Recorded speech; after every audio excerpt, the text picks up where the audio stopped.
பொண்ணுக்கு எங்க சைட்ல இருந்து எவ்வளவு நகை போடணுமா? பொண்ணுக்கு நீங்க என்ன செய்யணுமோ அதை செஞ்சிருங்க. நீங்க விருப்பப்படுறது தான். இருந்தாலும் வந்துட்டு எங்க வீட்டு சைட்ல வந்து பொண்ணுக்கு வந்து மாப்பிள்ளை வீட்டில் சரண் போட்டு தான் கல்யாணம் பண்ணி கூட்டிட்டு போவாங்க. நீங்க எப்படியோ அதுக்கு கம்மியா போட்டாலும் நல்லா இருக்காது இல்லைங்களா? சொல்ல வேண்டியது நான் சொல்லிடுறேன். உங்க இஷ்டம் என்ன செய்றீங்களோ செஞ்சிருங்க. பார்த்துக்கலாம்.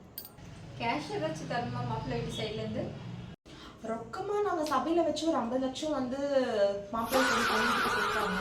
அதுக்கு கம்மியா பண்ணாலும் நல்லா இருக்காது இல்லைங்களா? நான் எங்க வீட்டுல என்ன வழக்கமோ அதை சொல்லிடுறேன். நீங்க உங்களால என்ன முடியுமோ அதை பார்த்து பண்ணிடுங்க. சரிங்களா? எங்க பையனுக்கு நாங்க சாமான் செட் ஏதாச்சும் வாங்கி தரணுமாமா? எங்க வீட்டுல எல்லாமே இருக்குமா. இருந்தாலும் நீங்க ஃபிளாட் வாங்கி கொடுக்க போறீங்க இல்லையா பையனுக்கும் பொண்ணுக்கும். அதனால வந்துட்டு அந்த வீட்டுக்கு தேவையானதெல்லாம் நீங்களே வாங்கி போட்டீங்கன்னா ஃப்ரிட்ஜ், வாஷிங் மிஷின், ஏசி எல்லாம் வாங்கி போட்டீங்க. நம்ம பசங்க அதை சந்தோஷமா இருந்துட்டு போட்டுருங்க.